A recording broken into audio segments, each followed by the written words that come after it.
Good morning, everyone, and welcome to all of you in Challenger Pack 6। तो दोस्तों, थोड़ा सा इंट्रोडक्शंस। चैलेंजर पैक टफेस्ट और लेंदी questions जो एसएससी के पीवाईक्यू हैं उसको डिस्कशंस करता है, और जो चैलेंजिंग क्वेश्चंस या फिर जो थोड़ा सा जो अभी लेटेस्ट पैटर्न पे चल रहे हैं, जो मॉक टेस्ट के क्वेश्चंस होते हैं, उसके अच्छे वाले क्वेश्चंस को डिस्कस करता है। राइट, इसके पहले मैंने बूस्टर पैक को डिस्कशंस किया है। बूस्टर पैक में जिनकी आंसर की लेटेस्ट में रिलीज होती है उनके बारे में बात करता है। तो उसमें सीबीटी 1 एनटीपीसी के और सीबीटी 2 के जो टफेस्ट और लेंदी क्वेश्चंस मैथ और रीजनिंग के हैं उसको डिस्कस किया है। राइट, तो चैलेंजर पैक के क्वेश्चंस को हम दिखलाते हैं। सबसे पहले आपको ये क्वेश्चंस, चूंकि चैप्टर वाइज मैंने शुरुआत किया है तो टाइम एंड वर्क से स्टार्ट किया है, तो ये क्वेश्चंस एक है। दूसरा क्वेश्चन ये है, पता है जब चैप्टर वाइज है तो टाइम एंड वर्क एक ही चैप्टर से रहेंगे, और एक क्वेश्चंस मॉक टेस्ट के हैं जो दिखने में तो आपको हो सकता है कि लेंदी लगे, बट ये बहुत इजी इसलिए है क्योंकि यहाँ पर वेटेड एवरेज काम करता है। राइट, तो फिलहाल क्योंकि सेशन शॉर्ट चल रही है तो क्वेश्चंस कुछ कम डाल रहे हैं। राइट, तो फिलहाल चलते हैं क्वेश्चंस नंबर 1 पे। मैंने, यदि आपने लास्ट के वीडियोस को फॉलो कर रहे हो तो मैंने क्या बताया था कि टोटल वर्क की यदि हम बात करें तो टाइम इनटू एफिशिएंसी होती है, और इसी फॉर्मेट से हम पूरा time and work pipe and system को खत्म करने वाले हैं। राइट, कोई भी चीज एक्स्ट्रा चीजें आती है तो वो मतलब दिमाग के ऊपर प्रेशर डालता है ना, तो क्यों ना हम एक ही कंसेप्ट से सबको कर दें, चाहे वो कैसा भी क्वेश्चंस क्यों ना हो।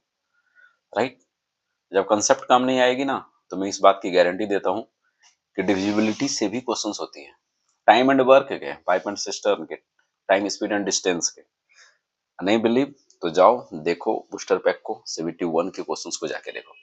सीबीटी 2 में तो बहुत इजी क्वेश्चंस थे। तो चलाते हैं क्वेश्चंस पे। पी एक बंदा है, 18 दिन में काम को पूरा करता है। ठीक है, ये तो कंप्लीट काम हुआ। उसने क्या किया, 5 दिन काम किया, और 5 दिन काम करने के बाद अपने साथ क्यू को भी बुला लिया, यानी पी प्लस क्यू मिल के काम किया, और शेष काम को 13/5 दिन में पूरा करते हैं। तो क्यू अकेले उसी कार्य का 66/2/3, 66/2/3 यानी 200/3%। इसको आप 2/3 लिख सकते हो ना, क्योंकि अकेले उस कार्य का 2/3 कितने दिनों में पूरा करेगा। राइट, तो स्टार्ट करते हैं।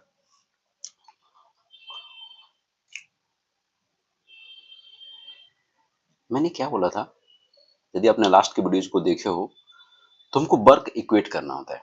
ठीक है, और शुरू से मैं एक चीज बता रहा हूं कि जैसे पी बंदा है उसकी एफिशिएंसी को भी आप पी ही मान लेंगे, क्यू बंदा है उसकी एफिशिएंसी को भी क्यू मान लेंगे। थोड़ा सा वार्म अप कर लें क्या, कि टोटल वर्क बराबर टाइम और इनटू एफिशिएंसी होती है। तो पी करता है 18 दिन में काम, तो टोटल वर्क क्या होगा, 18 गुना पी, टोटल वर्क है। अब क्या दे रखा है, उसने 5 दिन काम किया, किसने, पी ने, तो क्या मैं 5 गुना पी लिख सकता हूं, तो काम तो खत्म नहीं हुआ। इसके बाद क्यू आता है, चूंकि पी की एफिशिएंसी मैंने पी माना है और क्यू की एफिशिएंसी को क्यू माना है, तो दोनों मिलकर यदि काम करता है तो पी प्लस क्यू एफिशिएंसी हो जाएगी। चूंकि शेष काम को 13/5 दिन में पूरा करता है, तो मैंने यहां पर लिखना 13/5 दिन। अब देखो, अब मैं ये बताऊंगा कि आप एग्जाम से मिस्टेक क्या करते हो। हम भी मिस्टेक करते हैं, हम भी इंसाने हैं, इसलिए जो मिस्टेक करते हैं वो बता दो। आप ये लिख लोगे कि 18 पी आ गया भैया, यहाँ पे 5 पी आ गया। जो ये जो डेटा है ना, ये वाला ये आपको मिस्टेक करा देता है। क्या मिस्टेक कराता है कि ये 5 यहां पर है बटे में, तो आप कोना कोनी गुना करते हो तो यहां पर गुना कर दोगे, और एग्जाम्स में ये वाला चीज 5p से गुना कभी कभी नहीं हो पाती है और यही आपको ना फंसा देता है। तो हम एक काम करते हैं, काम ये करते हैं कि p प्लस क्यू हम लिखेंगे, ठीक है, और चूंकि 13 में हम 5 से भाग दे सकते हैं तो हम इसको लिख लेंगे 2.6। 13 में 5 से भाग देंगे तो 2.6 ही आएगा, क्योंकि ऊपर में 2 से गुना कर दो, नीचे में 2 से गुना कर दो, तो 26/10 पॉइंट मैनेज हो जाएगा 2.6 से। ओके, और आप बोलोगे कि सर यदि नहीं, मान लो कि यहाँ पर कुछ ऐसा डाटा दे रखा है कि नहीं कट रहा है, तो नहीं कट रहा है तो दोस्त जो ये हर में चीजें हैं यहाँ पर भी आपको गुना करनी है, राइट। इसमें तो 13 से गुना होगा और ये जो 5 है यहाँ गुना होगा और यहाँ भी गुना होगा, सब आप इक्वेट करना, नहीं तो फंसोगे। चूंकि यहाँ पर डिवाइड हो जा रहा है तो मैंने 2.6 कर दिया, ठीक है। अब 18p है तो 5p इधर लाओगे, ये बराबर है यार, तो 13p हो गया। और अब और हम क्या कर सकते हैं, और भी तो कट ही जाएगा यार, p प्लस क्यू और ये है 2.6, ये जो 2.6 है 5 बार में कट जाएगा, ये 5, और ये 5p आया और p इधर जाएगा तो क्या हो जाएगा 4p, 4p बराबर क्यू। आप रेशियो में सेट करने मत बैठ जाओ कि p बटे q को हम ऐसे ऐसे लिखेंगे, कुछ मत करो। तो क्या करो, ये 4 है, यहाँ पर कुछ नहीं है तो 1 है, तो एलसीएम आप 4 मान लो, तो इसको 4 पूरा करना है तो p आपको 1 लेना पड़ेगा, और यहाँ पर कुछ नहीं है यानी 1 है तो q बराबर 4 लेना पड़ेगा, यानी p की एफिशिएंसी मेरी 1 हो जाएगी और q की एफिशिएंसी 4 हो जाएगी, कोई दिक्कत नहीं। तो टोटल काम आप निकाल सकते हो क्या, टोटल काम आप निकाल सकते हो कैसे, कि p काम को 18 दिन में करता है तो p की एफिशिएंसी कितना है 1, तो टोटल वर्क जो होगा यहाँ पर 18 यूनिट होगा।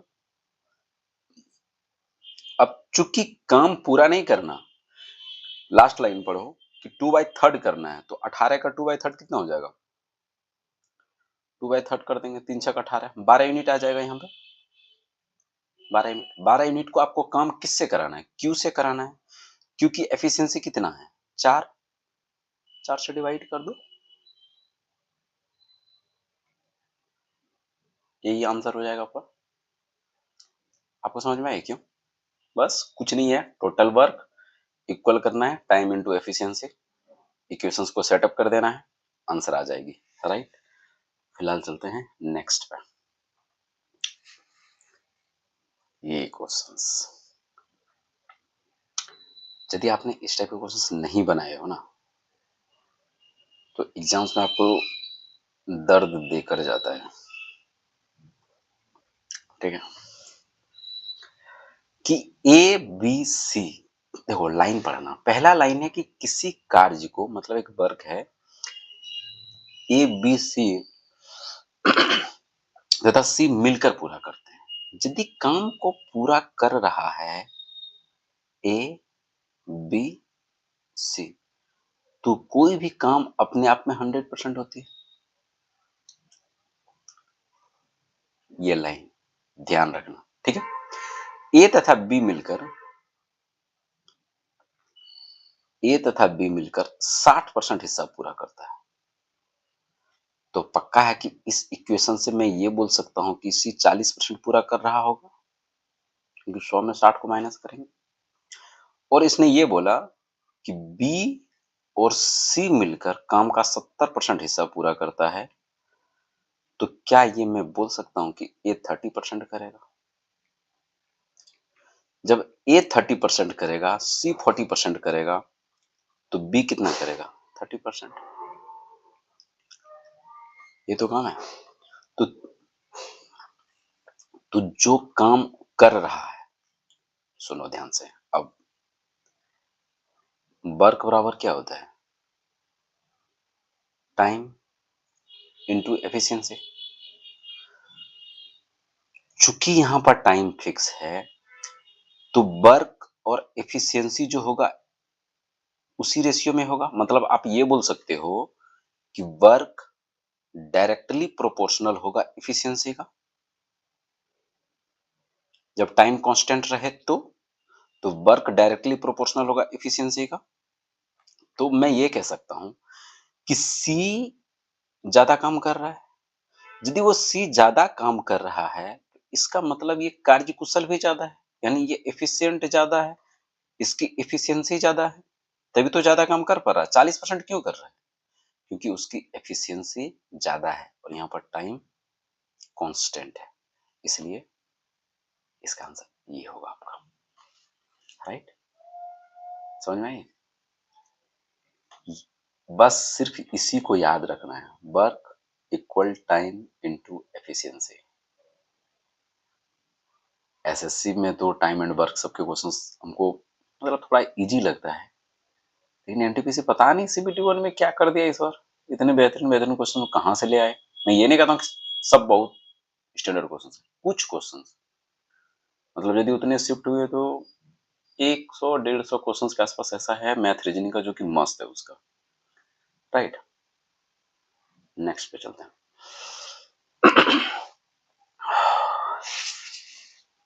सुनो, एक दुकानदार है, 600 ऑरेंज खरीदता है और 400 बनानास खरीदता है। ठीक है, वो पाता है कि 30% ऑरेंज खराब हो जाता है, 18% बनाना खराब हो जाता है। तो आपको ये बताना है कि कितना फ्रूट्स उसका गुड कंडीशन में है, उसकी परसेंटेज निकालनी है।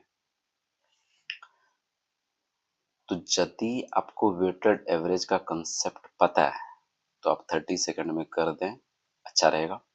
रेलवे में इस टाइप के क्वेश्चन बहुत आए हैं इस बार, ठीक है, वहां पर मैंने इसको डिस्कशन कर दिया है। तो खैर यहाँ भी कर लेते हैं, रुको। ऑरेंज को ओ लिखेंगे, बनाना को बी लिखेंगे।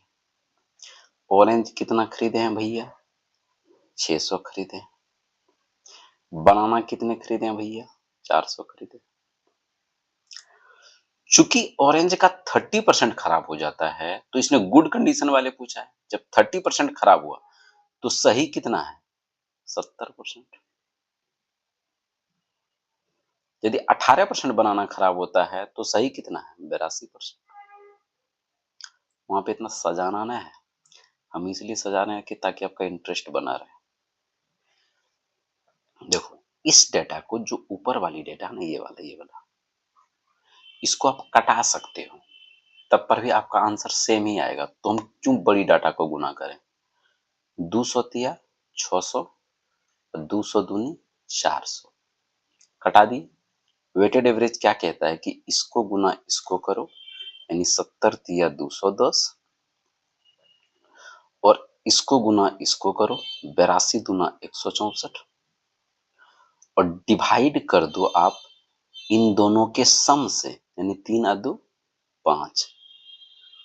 तो 210 और 164 जोड़ देंगे भैया, 374 आएगा। और 374 बटे 5 करेंगे। कैसे करते हैं डिवाइड? ऊपर नीचे दोनों से 2 से गुना कर दो तो ऊपर में आ जाएगा 74.8। चूंकि नीचे 10 हो जाता है इसलिए पॉइंट लगाना पड़ता है, तो आपको टेंशन नहीं होती। ये 5 वाला डिविजिबिलिटी में सिर्फ 2 से गुना कर दो ऊपर वाला, पॉइंट मैनेज कर लेना, 10 आपकी आंसर आ जाएगी और ये हुआ आपका आंसर। क्या ये बातें आपको समझ में आई? नहीं समझ में आई तो आप बूस्टर पैक 1 पे आपको जाना पड़ेगा। खैर इजी है, कुछ नहीं यार, गुना कर दो और भाग दे दो, हो जाएगा आंसर। राइट, तो आज का ये लास्ट क्वेश्चन है। इसी के साथ ही सेशंस को एंड करते हैं और मिलते हैं चैलेंजर पैक के अपकमिंग सेशंस में। तब तक के लिए जय हिंद, जय Bihar, love you to all, bye bye.